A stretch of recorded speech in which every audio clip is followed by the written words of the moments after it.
Chapter 9. How they discovered something worth knowing. The others admitted afterward that Jill had been wonderful that day. As soon as the king and the rest of the hunting party had set off, she began making a tour of the whole castle and asking questions, but all in such an innocent, babyish way that no one could suspect her of any secret design. Though her tongue was never still, you could hardly say she talked. She prattled and giggled. She made love to everyone, the grooms, the porters, the housemaids, the ladies-in-waiting, and the elderly giant lords whose hunting days were past. She submitted to being kissed and pawed about by any number of giantesses, many of whom seemed sorry for her and called her a poor little thing, though none of them explained why.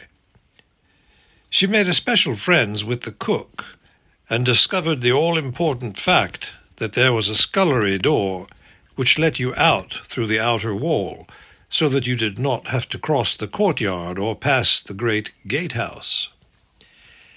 In the kitchen she pretended to be greedy and ate all sorts of scraps which the cook and scullions delighted to give her. But upstairs among the ladies she asked questions about how she would be dressed for the great feast, and how long she would be allowed to sit up, and whether or not she would dance with some very, very small giant. And then, it made her hot all over when she remembered it afterwards, she would put her head on one side in an idiotic fashion which grown-ups, giant and otherwise, thought very fetching, and shake her curls and fidget and say, "Oh, I do wish it was tomorrow night, don't you? Do you think the time will go quickly till then?"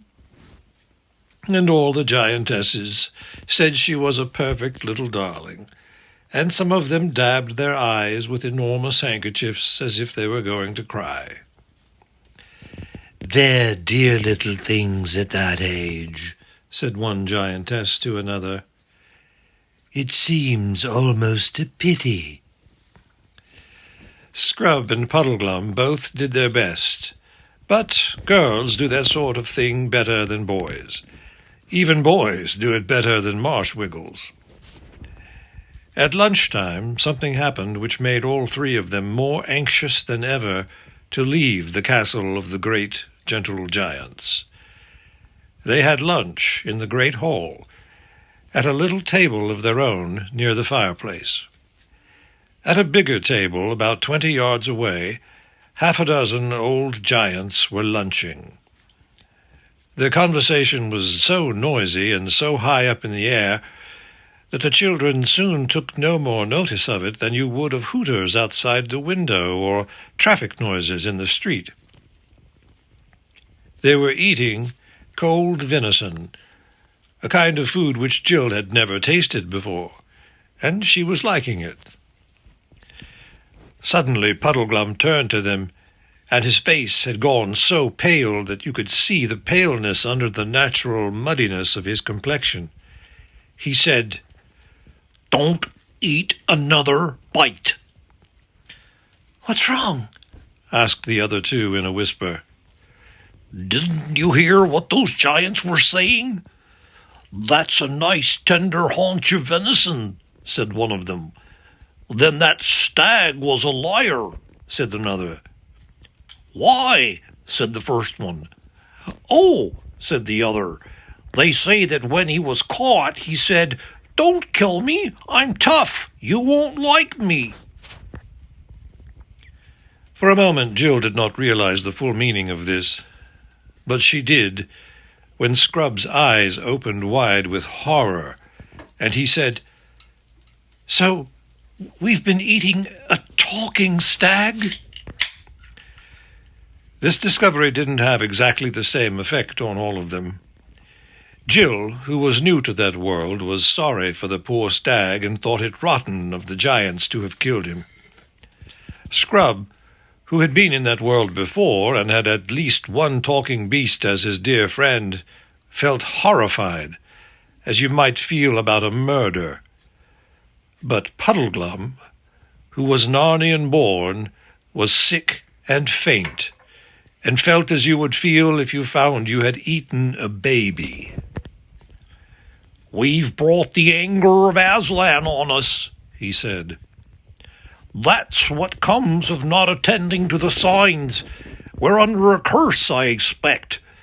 If it was allowed, it would be the best thing we could do to take these knives and drive them into our own hearts." And gradually even Jill came to see it from his point of view. At any rate, none of them wanted any more lunch. And as soon as they thought it safe, they crept quietly out of the hall.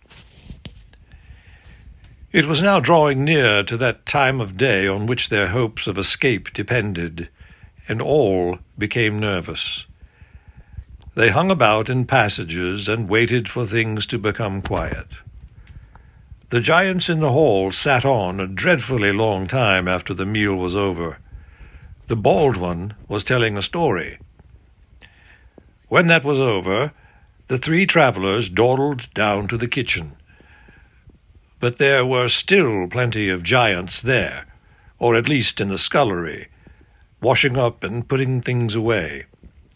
It was agonizing, waiting till these finished their jobs and, one by one, wiped their hands and went away. At last only one old giantess was left in the room. She pottered about, and at last the three travelers realized with horror that she did not intend to go away at all. "Well, dearies," she said to them, "that job's about through. Let's put the kettle there. That'll make a nice cup of tea presently. Now I can have a little bit of a rest. Just look into the scullery like good poppets and tell me if the back door is open." "Yes, it is," said Scrub. "That's right. I always leave it open so as Puss can get in and out, the poor thing." Then she sat down on one chair and put her feet up on another. "I don't know as I mightn't have 40 winks," said the giantess. "If only that blarney hunting party doesn't come back too soon." All their spirits leaped up when she mentioned 40 winks, and flopped down again when she mentioned the return of the hunting party. "When do they usually come back?" asked Jill. "You can never tell," said the giantess. "But there, go and be quiet for a bit, my dearies." They retreated to the far end of the kitchen, and would have slipped out into the scullery there and then if the giantess had not sat up, opened her eyes, and brushed away a fly. "Don't try till we're sure she's really asleep," whispered Scrub, "or it'll spoil everything." So they all huddled at the kitchen end, waiting and watching. The thought that the hunters might come back at any moment was terrible, and the giantess was fidgety. Whenever they thought she had really gone to sleep, she moved. "I can't bear this," thought Jill. To distract her mind, she began looking about her. Just in front of her was a clean, wide table with 2 clean pie dishes on it, and an open book. They were giant pie dishes, of course. Jill thought that she could lie down just comfortably in one of them. Then she climbed up on the bench beside the table to look at the book. She read, "Mallard. This delicious bird can be cooked in a variety of ways." "It's a cookery book," thought Jill without much interest, and glanced over her shoulder.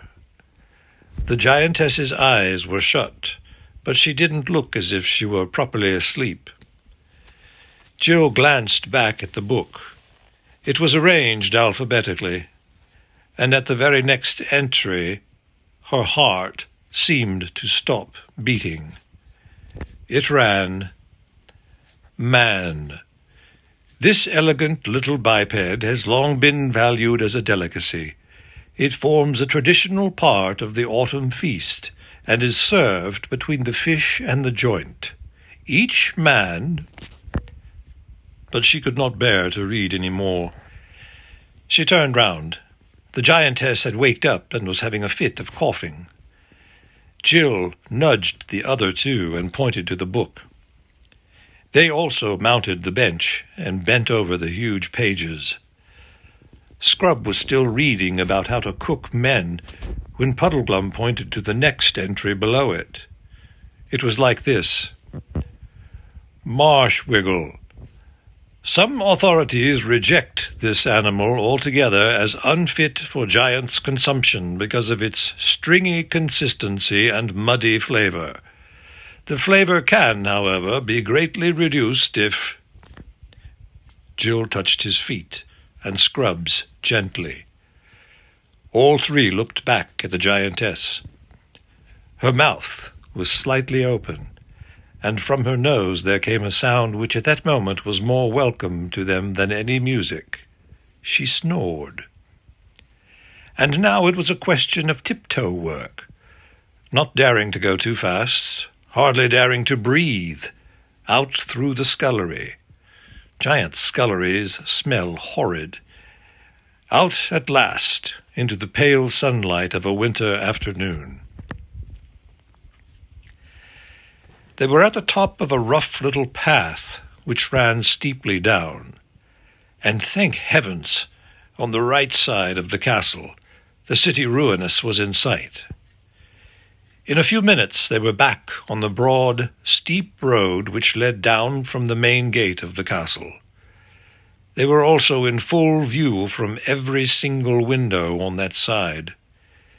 If it had been 1 or 2 or 5 windows, there'd be a reasonable chance that no one might be looking out. But there were nearer 50 than 5.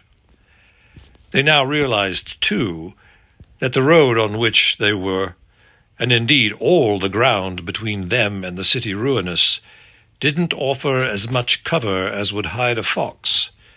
It was all coarse grass and pebbles and flat stones. To make matters worse, they were now in the clothes that the giants had provided for them last night, except Puddleglum, whom nothing would fit. Jill wore a vivid green robe, rather too long for her, and over that a scarlet mantle fringed with white fur. Scrub had scarlet stockings, blue tunic and cloak, a gold-hiked sword, and a feathered bonnet. "Nice bits of colour, you two are," muttered Puddleglum. "Show up very prettily on a winter day. The worst archer in the world couldn't miss either of you if you were in range. And talking of archers, we'll be sorry not to have our own bows before long, I shouldn't wonder. But thin, too, those clothes of yours, are they?" "Yes, I'm freezing already," said Jill. A few minutes ago, when they had been in the kitchen, they had thought that if only they could once get out of the castle, their escape would be almost complete. She now realized that the most dangerous part of it was still to come. "Steady, steady," said Puddleglum. "Don't look back. Don't walk too quickly. Whatever you do, don't run. Look as if we were just taking a stroll. And then, if anyone sees us, he might, just possibly, not bother. The moment we look like people running away, we're done." The distance to the city ruinous seemed longer than Jill would have believed possible. But bit by bit they were covering it. Then came a noise. The other two gasped. Jill, who didn't know what it was, said, "What's that?" "Hunting horn," whispered Scrub. "But don't run even now," said Puddleglum. Not till I give the word." This time, Jill couldn't help glancing over her shoulder. There, about half a mile away, was the hunt returning from behind them on the left. They walked on. Suddenly a great clamour of giant voices arose, then shouts and hollers. "They've seen us! Run!" said Puddleglum. Jill gathered up her long skirts, horrible things for running in, and ran. There was no mistaking the danger now. She could hear the music of the hounds. She could hear the king's voice roaring out, After them, or we'll have no man pies tomorrow." She was the last of the three now, cumbered with her dress, slipping on loose stones, her hair getting in her mouth, running pains across her chest. The hounds were much nearer. Now she had to run uphill, up the stony slope which led to the lowest step of the giant stairway. She had no idea what they would do when they got there, or how they would be any better off even if they reached the top. But she didn't think about that. She was like a hunted animal now. As long as the pack was after her, she must run till she dropped. The marsh-wiggle was ahead.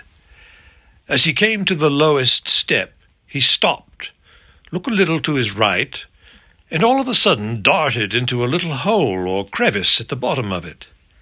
His long legs, disappearing into it, looked very like those of a spider. Scrub hesitated and then vanished after him. Jill, breathless and reeling, came to the place about a minute later. It was an unattractive hole, a crack between the earth and the stone about 3 feet long and hardly more than a foot high. You had to fling yourself flat on your face and crawl in. You couldn't do it so very quickly either. She felt sure that a dog's teeth would close on her heel before she had got inside. "Quick, quick! Stones! Fill up the opening!" came Puddleglum's voice in the darkness beside her. It was pitch black in there, except for the grey light in the opening by which they had crawled in. The other two were working hard. She could see Scrub's small hands and the marsh-wiggle's big, frog-like hands black against the light, working desperately to pile up stones. Then she realized how important this was and began groping for large stones herself and handing them to the others. Before the dogs were baying and yelping at the cave mouth, they had it pretty well filled. And now, of course, there was no light at all. "Further in! Quick!" said Puddleglum's voice. "Let's all hold hands," said Jill. Good idea, said Scrub.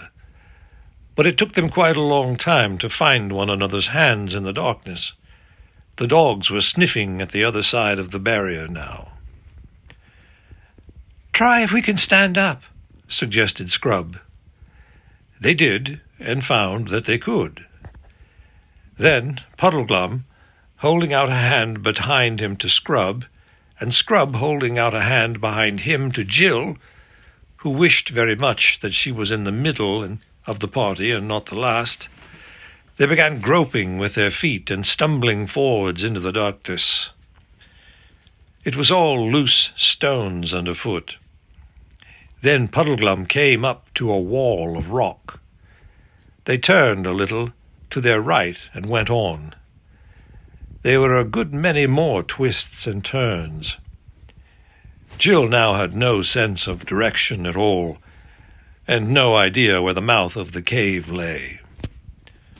"The question is," came Puddleglum's voice out of the darkness ahead, "whether, taking one thing with another, it wouldn't be better to go back, if we can, and give the giants a treat at their feast of theirs, instead of losing our way in the guts of a hill where 10 to 1 there's dragons and deep holes and gases and water and... Ow! Ow! Let go! Save yourselves! After that, all happened quickly. There was a wild cry, a swishing, dusty, gravelly noise, a rattle of stones, and Jill found herself sliding, hopelessly sliding, and sliding quicker every moment down a slope that grew steeper every moment. It was not a smooth, firm slope, but a slope of small stones and rubbish. Even if you could have stood up, it would have been no use. Any bit of that slope you had put your foot on would have slid away from under you and carried you down with it. But Jill was more lying than standing, and the further they all slid, the more they disturbed all the stones and earth, so that the general downward rush of everything, including themselves, got faster and louder and dustier and dirtier. From the sharp cries and swearing of the other two, Jill got the idea that many of the stones which she dislodged were hitting Scrub and Puddleglum pretty hard. And now she was going at a furious rate and felt sure she would be broken to bits at the bottom. Yet somehow they weren't. They were a mass of bruises, and the wet, sticky stuff on her face appeared to be blood. And such a mass of loose earth, shingle, and large stones was piled up round her, and partly over her, that she couldn't get up. The darkness was so complete that it made no difference at all whether you had your eyes open or shut. There was no noise, and that was the very worst moment Jill had ever known in her life. Supposing she was alone, supposing the others... Then she heard movements around her, and presently all three, in shaken voices, were explaining that none of them seemed to have any broken bones. "We can never get up that again," said Scrub's voice. "And have you noticed how warm it is?" said the voice of Puddleglum. "That means we're a long way down. Might be nearly a mile." No one said anything.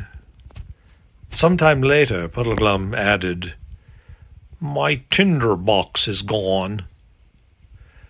After another long pause, Jill said, "I'm terribly thirsty."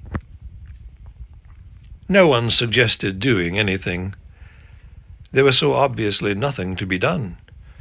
For the moment, they did not feel it quite so badly as one might have expected. That was because they were so tired. Long afterwards, without the slightest warning, an utterly strange voice spoke. They knew at once that it was not the one voice in the whole world for which each had secretly been hoping, the voice of Aslan. It was a dark, flat voice, almost, if you know what that means, a pitch-black voice. It said, "What make you here, creatures of the overworld?